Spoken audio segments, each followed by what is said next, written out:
Ayet-ül Kürsi'miz biliyor ha. Ayet-ül Kürsi Kur'an'ın en azim ulukon ayetin biri. Ne ayet? Birçe ayet. Şu ayette Allah ödün marifi ediptir. Allahu la ilahe illahu.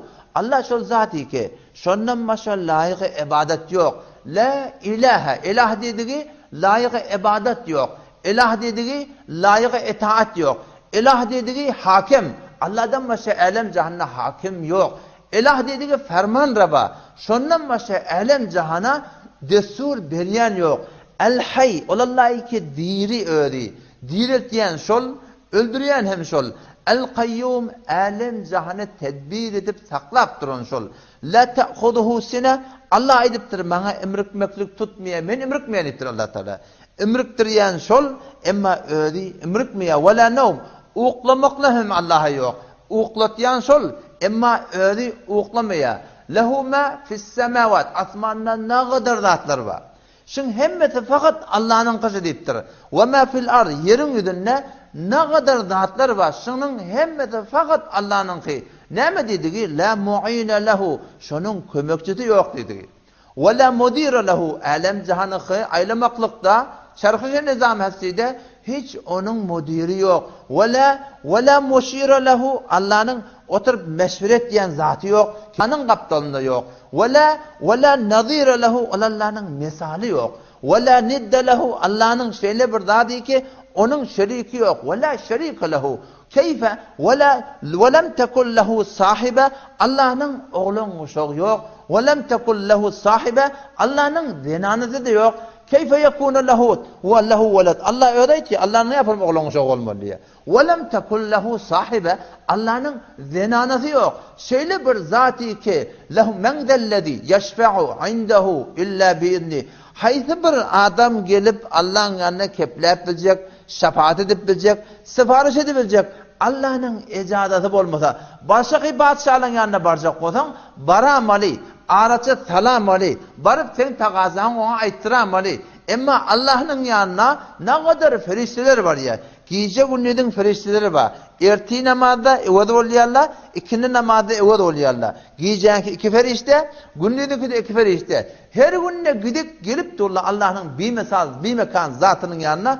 Ama Allah'ın yanına bak sipariş edecek olsalar, burada diyecek olsalar, baştaki padişahlığı alakta. Bayet Allah icazet vermeli. Men dellezî yeşfe'u indehu illa biizni. Şunun icazeti olmasa, bolmaya. Vesi'a kursiyyuhus semavati vel ard. Asman yerin tamam hemmesini Allah'ın ilmi gâbağlı.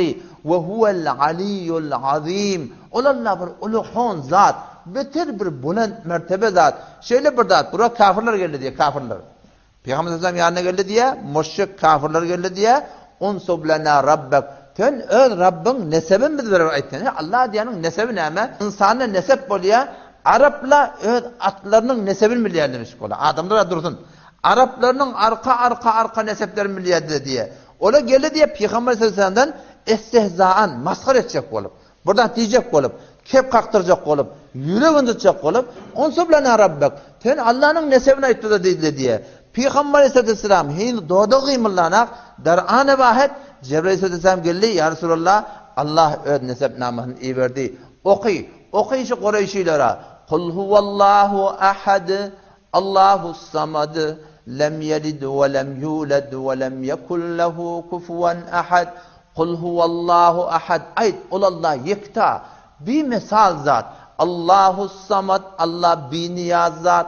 Lem yelid olallah istadı doğranak. Ve lem yulad olallah istadan doğranak. Onun nesep olur yalak. Ve lem yekun lehu kufuven ahad. Yok şolallah için hem tam manendi yok. Leyse kemislihi şey. Hiçbir zat Allah yalak der diye öyle. Ve huve semi'ul basir. Olallah eşitiptu, görüptu. Allah ne yaparım? Allah'da ne yaparımlık yok. Allah necre, Allah'da necrelik yok. Allah'da nimet yerlik var. Kur'an'da Allah saf elam ediptir da. وَلَا يُحِيطُونَ بِهِ عِلْمًا. Allah'ın ne yaparımlığını siz bilmiyordunuz deyiptir. Allah ne yapar? Allah'da ne yaparımlık yok. Ama Allah tamam alem cihanı yaradıptır ve peygamberler, tamam peygamberler ve bizim peygamberimiz de son cümlesinde adamlar rahnama ediptirler. Allah'ını tanıyacak olsan Allah'ın kudretine fikretmelidir. Şu zat-ı mukaddesi bir tanıyıp başını eğmeklik, tanıyıp şoňaýdan wara bolmaklyk, şoňa ananyp, we şonuň aýdanyna ananyp, we şonuň şu insany şu dünýede näme maksat bilen yaradyldygyna ananyp, şoň maksady bilen maksatlanmaklyk insany hudaýlyk bir insan etýär. Hudaýlykly insan bolýarsyn insan. Allah alem cihanna tamam kudretini ýaýyp goýapdyr. Allah etýär: "Laqad halaqna bidun şek biz yaratdyk" diýär. El insane insani fi ahsani taqwim, behterin suratda Allah biz yarattık diye. Allah insani öz yaratılmasından oylandırıyor. Felyanzuril insanu mimma hulik. İnsan gözünden Allah nämeden yaratıldı diye. Enen göwresinde bir hayatı başlapdyr, bir hayatı başlapdyr. Hiç kimin habary yok. Ayna götürüp ya, içindekiden habary yok. Burada bilýär ýöne şeýerde balygyny. Allah diye felyanzuril insan mimma hulik. İnsan gözünden nämeden yaratıldı diye. Hulika mimma indafik. Ol yaradyldy, şol böküp çykýan suwdan yaradyldy diye. Suw nerden çykýar? Yahruju min beynis sulbi we tarayb. Otu çykýar erki adamyň beliniň arasyndan, zenananyň gurtugynyň arasyndan. Bu misal Qur'anyň nämişiye? Bu garanky ýeriň gurruňy ýorgunyň sünnäki misal. Öde diye, zendeki bihude diye. İnnehu ala raj'ihi laqadir. Beşek şol Allah insan öwrläp dirilmekine qadirdir. Kıyamati ýadyňa sally Allah. Gitýärdiň yer uruna gitýärdiň, yer uruna barýardyň. Tamam ekipdirsa şu arfa ekipdir, buğday ekipdir. Ha? Nägadar zatlar ekilýär. Allah diýär: "Afara'aytum ma tahrusun." Tamam nigmatlaryny ýazyp goýupdyr, yekan Qur'anyny aýdyp goýupdyr. "Afara'aytum ma tahrusun." Öwede şu ekýän zatlaryny görýärdiňmi diýär. Ekipdirsany şu wagt. Bir ekip çykýardy olany. Göwürtýän kim diýär? "Antum tazra'unahu." Şunu siz göwürtýärdiňizmi?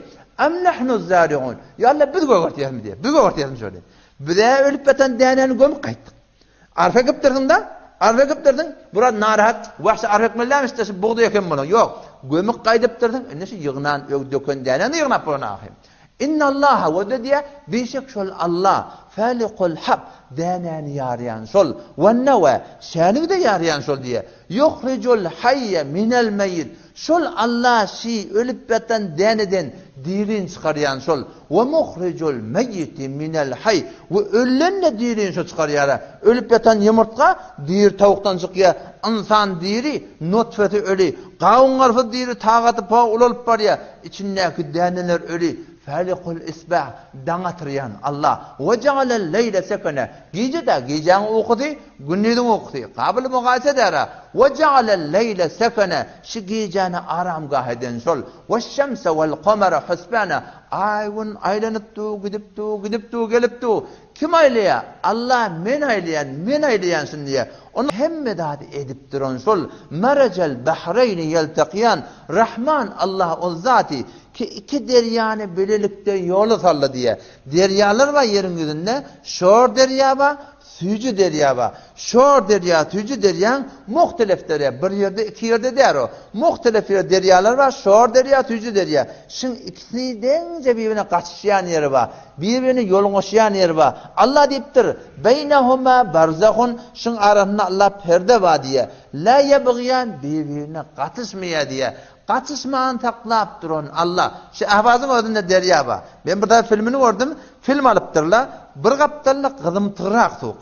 Qızıla mengdeş. Bir gaptali abiraq su. Mun haydı tüyücü haydı şorluq belli de. Yöne şu derya. Yankı qızıl tuğdan bir bedre aliyallah. Aliyallah mun sene koyar. Taymasına duha yankı adamlar. Qaçıp mun sene geliyor yamaş adam. Ondan bir bedre aliyallah. Mıng içine koyarlar. Yamaşanın kaçıp onun içine geliyor. Danışmanları şöyle fikrediptirler. Şöyle nemma şu arada nemma. Rahman Allah etiyor. Beynehuma barzahun. Arada perde var diye. La yebgiyan katışmaya. Kaçtırman taklap duran sol. Gödün içinde şor çeşme. Dilin aşağına süyücü çeşme. Kulun içinde başka bir çeşme. Burnun içinde başka bir çeşme. 4 çeşme. 4 recep yerde. Aylanıptı. Beynehuma barzahun. Allah arada perde koyuptur. Karnın ötüne nereden çeşme var? Kan bir yerden aylanıp barıya. Peşev bir yerden aylanıp barıya. Dehret bir yerden aylanıp barıya. Yıl bir yerden aylanıp barıya. Başka ne aylanıp barıya içinde bir haberimiz yok. Allah arada perde koyuptur. Müslüman doğan alem cihan hemmedat Allah Allah Allah deyip kıygırıptı Müslüman.